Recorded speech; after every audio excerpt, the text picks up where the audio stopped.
বানাবো মাছের ঝোল, তার জন্য নুন হলুদ দিয়ে মাছগুলো মাখিয়ে নেব। তেল গরম হয়ে গেছে, মাছ দিয়ে দেবো, মাছগুলো ভেজে তুলে নেব। ভাজা হয়ে গেছে সব, এবার মাছের ঝোল করে নেব। তার জন্য ফোড়নে দেব তেজপাতা, কাঁচা লঙ্কা, জিরে, এলাচ, লবঙ্গ। হয়ে গেছে, পেঁয়াজ দিয়ে দেবো,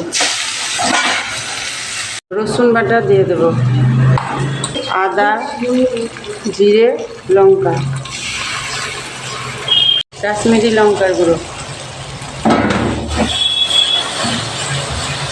টমেটো বাটা দিয়ে দেবো মাছের ঝোলে।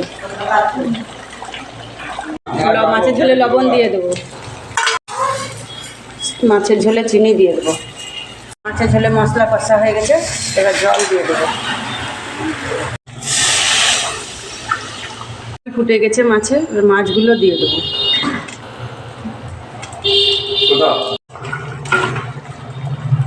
ঝোল হয়ে গেছে, এবার গরম মশলা বাটা দিয়ে দেবো।